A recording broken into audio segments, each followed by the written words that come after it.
penolakan. Ya, saya bilang belak-belakan aja. Dalam bisnis yang saya geluti ini, seperti umumnya dunia sales, penolakan merupakan makanan sehari-hari. Namun sesungguhnya kita sering ditolak dalam kehidupan sehari-hari, meski tidak berbisnis atau berjualan. Contoh kecil nih, mau ke dokter top yang kita bayar aja, jika tidak cepat-cepat mendaftar, Anda tidak bisa konsultasi. Kalau Anda datang tanpa perjanjian, sudah pasti ditolak.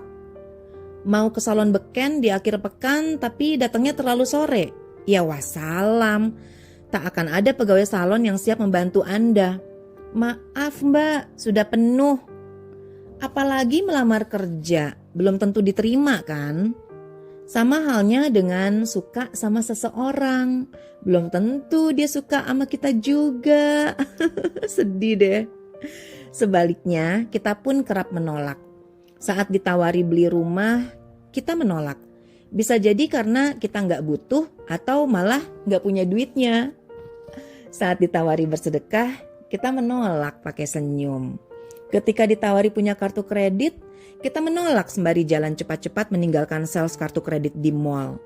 Saat diberi brosur yang gratis aja, kadang-kadang tidak kita terima. Jadi, ditolak dan menolak merupakan hal yang lumrah, bukan? Tidak ada yang aneh, normal aja, biasa aja. Penolakan itulah yang akan Anda alami saat berbisnis.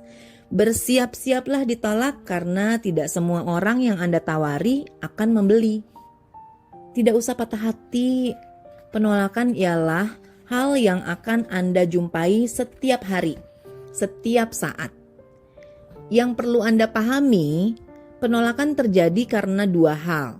Seseorang menolak karena belum tahu atau karena sudah tahu tapi belum butuh.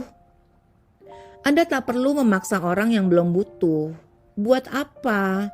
Cuma menguras semangat dan membuang waktu aja. Kepada mereka cukup tunjukkan bahwa Andalah yang bisa mereka hubungi saat kelak mereka butuh. Itu aja. Buat mereka yang menolak karena belum tahu, merekalah yang harus diberitahu. Setiap produk butuh diceritakan. Apapun produk Anda, setiap bisnis perlu dikisahkan. Apapun bisnis Anda, perlu dipromosikan. Perlu ada edukasi pasar.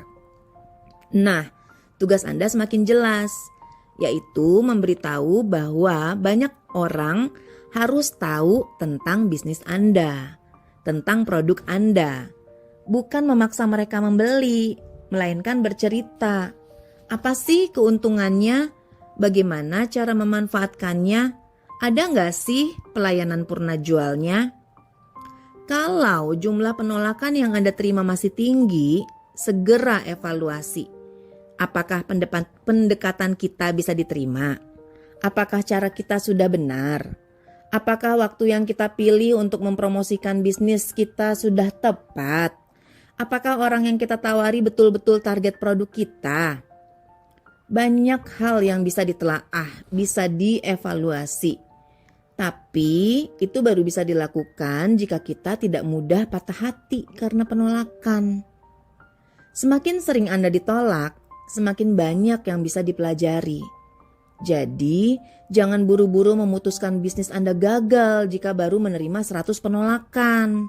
Kalau perlu, targetkan diri Anda untuk menemui minimal 10 penolakan setiap harinya.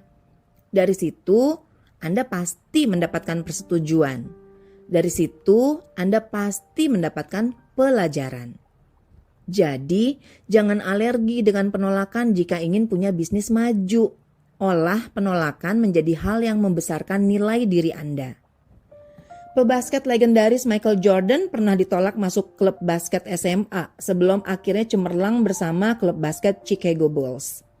Colonel Sanders ditolak 1009 kali sebelum resep ayam renyahnya diterima dan kini jadi makanan super laris Kentucky Fried Chicken.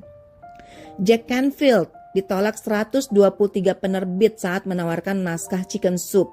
Sampai sekarang, seri buku motivasi ini masih menghuni rak pajang toko buku di seluruh dunia.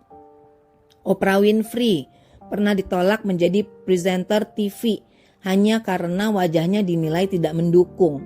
Dan kita tahu sekarang ini ia adalah ratu talk show yang terkenal.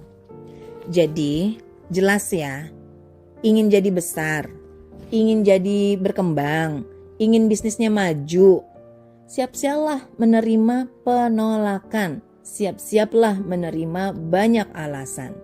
Jalan terus, karena bisnis apapun hanya maju berkembang jika dijalankan tanpa tapi.